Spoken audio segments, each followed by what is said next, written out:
सूरज हमें किरणें दिया करती है, ये फूल हमें सुगंधी दिया करती है, ये पर्वत, ये पहाड़, ये नदी, ये नाले हमारे नजरों को संतोष दिया करता है, तो सब तो हमें दे ही रहा है। इसलिए प्रकृति भी देवता, सूरज चांद तारे भी देवता, उसकी भी सुरक्षा, प्रदूषण से मुक्ति दिला करके हमें उसकी भी सुरक्षा करनी चाहिए। वृक्षों को हम जल जितना चढ़ाते हैं, तो जल चढ़ाने से तो इसलिए उसकी पूजा मानी जाएगी क्योंकि जल चढ़ाने से वृक्ष हरा होता है, लेकिन साथ साथ यह ध्यान रखें कि गंदगी न फैलावें, कचरा न फैलावें।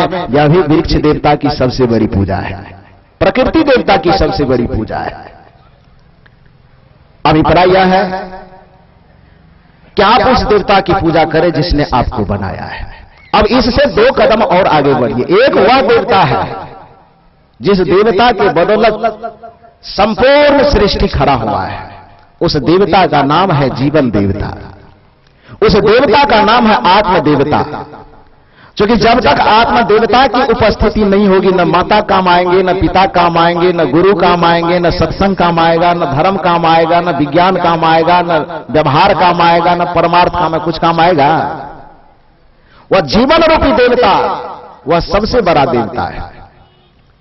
माता पिता भी तब तक मान्य होगा जब जीवन देवता की उपस्थिति रहेगी, अर्थात उस आत्म देवता की उपस्थिति रहेगी। आत्मा न रहे, माता कुछ भी काम नहीं देगी। आत्मा न रहे, पिता कुछ भी काम नहीं देंगे। आत्मा न रहे, परिवार कुछ भी काम नहीं देगा। आत्मा न रहे, संसार और समाज कुछ भी काम नहीं दे सकता है। जिस आत्मा के बदौलत संपूर्ण सृष्टि, संपूर्ण संसार आपके लिए मनोरम बना हुआ है, जीवन में कभी भी उस आत्म देवता की पूजा आपने किया है? किया है क्या? दुर्भाग्य की बात है कि जितने व्यवहारिक और पारमार्थिक देवता असल में है, जिसकी पूजा हमें निरंतर करनी चाहिए, उसकी पूजा की हम अवहेलना करते हैं, और जिसकी पूजा से हमारा बहुत कुछ बनने बिगड़ने वाला नहीं है, उसके पीछे हम ज्यादा पागल रहते हैं। वह भी आपको थोड़ी देर के लिए मानसिक संतुष्टि देता होगा, अच्छी बात है, उससे भी हो सकता है आपको लाभ मिलता होगा, लेकिन सबसे ज्यादा जीवन में सदैव लाभ ही लाभ, सदैव संतुष्टि ही संतुष्टि, सदैव सफलता ही सफलता खोजना चाहते हैं। तो पहला सूत्र आप याद रखिए कि आज तक आप दुखी हैं उस देवता की पूजा करके, जिस देवता को, जिस मंदिर को आपने खुद बनाया है। आज से प्रयोग विधि बदल देना, आज के बाद उस देवता की पूजा करना आरंभ करना जिस देवता ने आपको बनाया है। दूसरी बात कि जिस जीवन देवता, जिस आत्म देवता के बदौलत पूरा संसार मनोरम दिखता है। आप सोचते हैं कि हमारे आंख देख रही है, आप सोचते हैं कि हमारा कान सुन रहा है, आप सोचते हैं कि हमारा हाथ काम कर रहा है। मेरे भाइयों, आप जरा सा विश्लेषण करके देखो, विचार करके देखो, तो आपको पता चलेगा कि हाथ काम नहीं करता है, आंख नहीं देखती है, कान नहीं सुनता है। ये माइक लगा हुआ है, आवाज आपको कहां से सुनाई दे रहा है? हॉर्न से ना, हॉर्न से सुनाई दे रहा है ना। तो हॉर्न बोल रहा है क्या? ये माइक बोल रहा है, माइक बोल रहा है। एम्पलीफायर बोल रहा है क्या? न एम्पलीफायर बोल रहा है, न हॉर्न बोल रहा है, न माइक बोल रहा है। तो बोल कौन रहा है? इसके पीछे बैठा हुआ आदमी बोल रहा है। हाँ, ये सब यंत्र है। इस मुंह से जो बातें निकलती है, यदि माइक न हो, एम्पलीफायर न हो, हॉर्न न हो, तो आपके वाणी का विस्तार नहीं हो सकता है। वाणी को विस्तार करने के ये सारे साधन जरूर है, लेकिन बोली कहां से निकलती है? मुंह से। ठीक उसी प्रकार से आंख दृष्टि को विस्तार देने का एक साधन है, कान शब्द को विस्तार देने का, श्रवण को विस्तार देने का एक साधन है, हाथ कर्म को विस्तार देने का एक साधन है। लेकिन हाथ के भीतर में बैठ करके कोई हाथ से कर्म करवाने वाला है, कान के भीतर बैठ करके कोई कान को सुनाने वाला है, आंख के अंदर बैठ करके आंख कोई दिखाने वाला है। यदि आंख के अंदर बैठा हुआ यदि देखने वाला निकल जाए तो मुर्दा के पास आंख रहता है, फिर भी आंख देखता है क्या? देखता है? मुर्दा आदमी जब मर जाता है तो आंख उड़ जाती है कि आंख रहता है? रहता है ना, दिखाई देता है क्या? मुर्दा के पास कान रह गया कि कान उड़ गया? मुर्दा के पास भी कान है, लेकिन मुर्दा एक भी बात को सुनता है। मुर्दा के पास हाथ रहता है, लेकिन उसके सीने पर, पति के सीने पर पत्नी माथा रगड़ के रो रही है कि कहां छोड़ के जा रहे हो। पति एक बार भी हाथ उठा के सहला रहा है कि काहे रो रही हो? सहला रहा है क्या?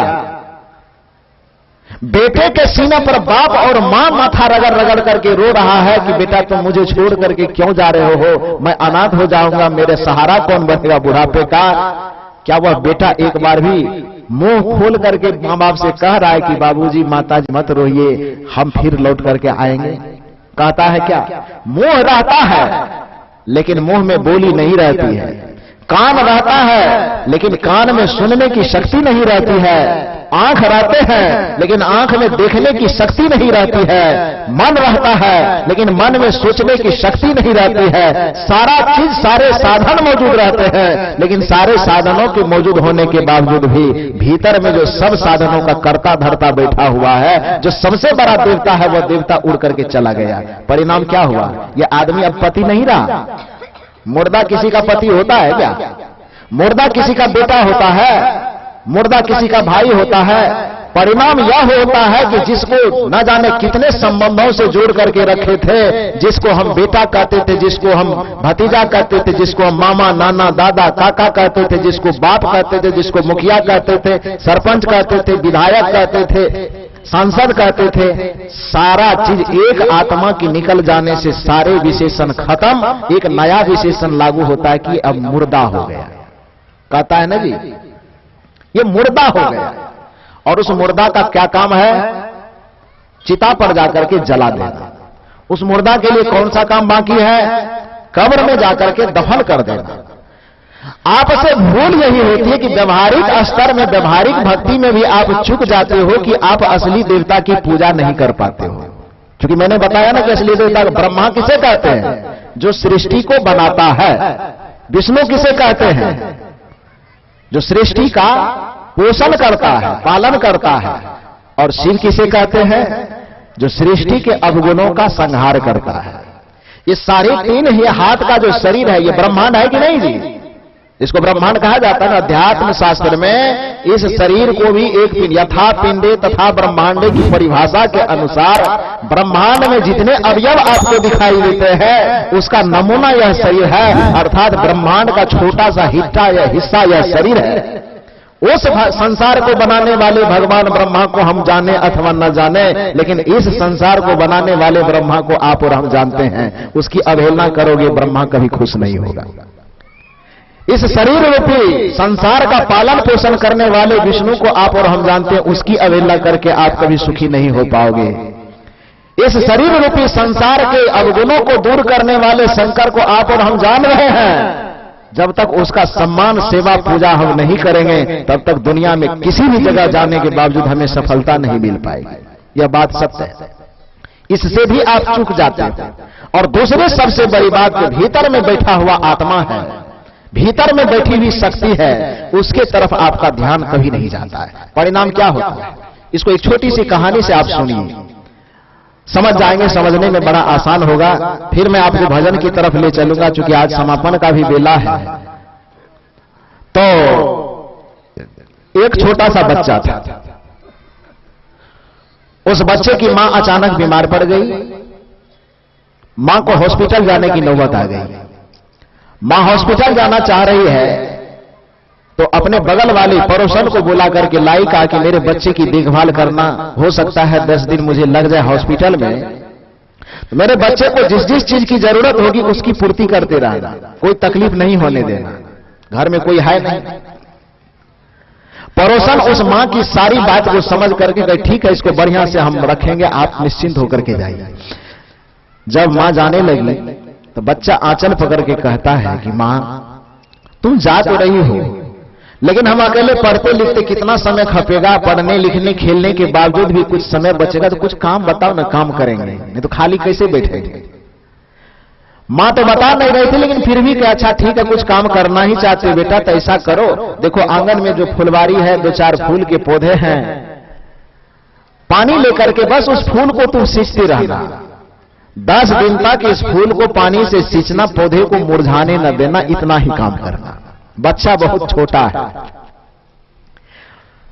मां तो कह के चली गई। बच्चा और कुछ पूछ नहीं पाया। जब बच्चा आया तो उसके दिमाग में एक बात बैठ गई कि मेरी मां कह करके गई है कि फूल को मुरझाने मत देना। अब फूल को कैसे सींचे? हरा तो डाल को पत्ता को रखना है, हरा तो डाल को रखना है, हरा तो फूल को रखना है। अब आखिर फूल को हरा रखना है तो उस बच्चे के समझ में ये बात नहीं आ रही कि फूल में पानी कैसे घुसा दे, कौन सा पाइप लगा दे, ये समझ में नहीं आ रहा था। मां कह करके गई कि वृक्ष हरा रहना चाहिए, तो वृक्ष में तो पत्ता हरा रहेंगे। अब पत्ता में कौन पाइप लगा करके हम पानी घुसावे, ये बच्चा को समझ में नहीं आ रहा था। दिमाग चकरा रहा है कि पत्ता में पानी कैसे घुसावे, फूल में पानी कैसे घुसावे, डाल में पानी कैसे घुसावे। सोचते सोचते जब कोई बात समझ में नहीं आई तो वह बच्चा अंत में सोचता है अच्छा एक उपाय है। अपने पड़ोसन के पास, चाची के पास गई कि चाची मुझे कुछ रुई दे दीजिए, कुछ डिटोल दे दीजिए, कुछ गुलाब जल दे दीजिए। मां बगल वाली आंटी सोची कि यदि ज्यादा इस बच्चा से कुछ पूछेंगे हो सकता है रोने लगे तो आफत आ जाएगा, इसलिए जो जो मांगता गया वो बेहिचक आंख कान मूंद करके वो सब चीज दे, कोई प्रश्न नहीं करे, जो मांगे वह पूरा कर दे। तो गुलाब जल दिया गया, डिटोल दिया गया और थोड़ी रुई दी गई। जानते हो उस बच्चे ने क्या किया? मां का चूंकि आदेश है कि फूल मुरझाना नहीं चाहिए, बच्चा एक कटोरी में गुलाब जल भरा, दूसरी कटोरी में डिटोल भरा और रुई लेकर के जाता है। पत्ता में पानी तो किसी चीज से घुस नहीं सकता है, आखिर पत्ता को हरा कैसे रखा जाए, तो रुई को डिटोल में भींगा भींगा करके पत्ता को पोंछता है और पत्ते में पानी घुसाने का प्रयास करता है। दूसरे रुई से गुलाब जल को भींगा करके डाल को पोंछता है, फूल को पोंछता है। कितना मेहनत कर रहा है, मेहनत कर रहा है ना जी। मेहनत बड़ा भयंकर हो रहा है कि एक एक पत्ते के पंखुड़ियों को गुलाब जल से पोंछा जा रहा है। मेहनत में कमी है क्या? एक एक डाल को रुई से पोंछा जा रहा है, पानी भींगा भींगा करके। मेहनत में कमी है? लेकिन आप बताओ, मेहनत में तो कोई कमी नहीं, फिर भी जितना दिन बीतेगा तो गाछ हरा होगा कि मुरझाएगा? क्या होगा? मेहनत क्या हुआ था? मेहनत किया जा रहा है, लेकिन फिर भी वह पौधा खिलने और हरा होने के बजाय और मुरझाता चला जा रहा है। पौधा जितना मुरझाता है, बच्चे और मायूस होते चले जा रहे हैं। 10 दिन बीत गया, मां उधर से आई। जिस तरह पौधा मुरझा गया था, बच्चे का भी चेहरा उदासी से मुरझा गया कि मां एक बात कह करके गई और उसको हम पूरा नहीं कर पाए, अब क्या करें। मुंह लटका करके बैठा हुआ है। मां भी सोची कि पता नहीं मेरे बेटे को ठीक से रखा कि नहीं। बगल वाली चाची को भी डांट दिया उसकी मां। बच्चा दौड़ कर गया, कहा नहीं नहीं मेरी चाची की कोई गलती नहीं है, ये तो सब बढ़िया से ख्याल रखती ही थी। तो कहा तब तुम आखिर मुंह लटका के क्यों खड़े हो? उस बच्चे ने कहा कि एक तो काम मांग करके मैं लिया, तुम मुझे काम मांगने पर बताई कि फूल को हरा रखना, लेकिन मैं एक कोशिश नहीं 1 लाख कोशिश किया, दिन रात मेहनत किया। जब भी मुझे फुर्सत मिलती थी मैं कटोरे में डिटोल और गुलाब जल लेकर के बैठ जाता था, रुई से हमेशा पत्ते, फूल और डाल को पोंछते रहता था। लेकिन दुख की बात है कि फिर भी मैं उस फूल के वृक्ष को हरा भरा नहीं रख पाया, मुरझाने लगा। मां कहीं कैसे सींचता था, बेटा चलो थोड़ा फूल का पौधा दिखाओ। बच्चे उंगली पकड़ करके मां के साथ जाता है, फूल का पौधा दिखाता है। मां जब फूल के वृक्ष को देखी, फूल के जड़ को देखी, तो बच्चे की सारे करामात को समझ गई। समझेगी कि नहीं समझेगी? बच्चे की सारे करामात को मां समझ गई। मां पूछती है कि बेटा मेहनत बहुत किया? बेटा कहता हां मां बहुत मेहनत की, पता नहीं फिर भी सफलता नहीं मिली। मां ने कहा बेटा क्या क्या मेहनत की, थोड़ा मुझे बताओ। बच्चे ने कहा मैंने पत्ते को रुई से पोंछा, मैंने पत्ते को गुलाब जल से पोंछा, मैंने पत्ते को डिटोल से पोंछा, लेकिन इसके बावजूद भी कोई कारगर उपाय सिद्ध नहीं हुआ। तो कहा तब एक बात बताओ, इतना मेहनत तो तुम बता रहे हो बेटा, लेकिन इस वृक्ष के जड़ में कभी एको बूंद पानी डाला था कि नहीं? तो बच्चा मुंह लटका के कहता है कि हरा रखना था डाल को, पत्ता को, तो जड़ में पानी काहे डालते? जड़ में पानी डालने की क्या जरूरत है? जड़ कभी हरा होता है क्या? जब हमें पत्तों को हरा रखना था, फूल को हरा रखना था, डाल को हरा रखना था, तो मुझे जड़ से क्या लेना देना, ये बच्चा कह रहा है। आप उस बच्चा को समझदार कहोगे कि ना समझ? क्या कहेंगे? जोर से बोलिए थोड़ा सा। आप उस ना समझ बच्चा से कब हो क्या?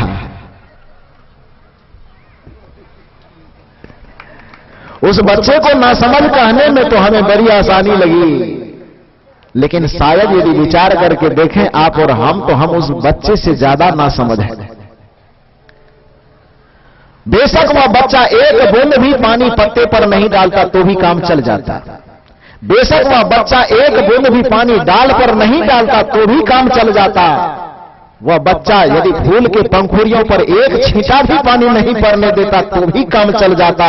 किसी चीज पर पानी न डालता, सिर्फ जड़ में पानी डालते रहता तो वृक्ष मुरझाता नहीं, वृक्ष हमेशा हरा भरा रहता।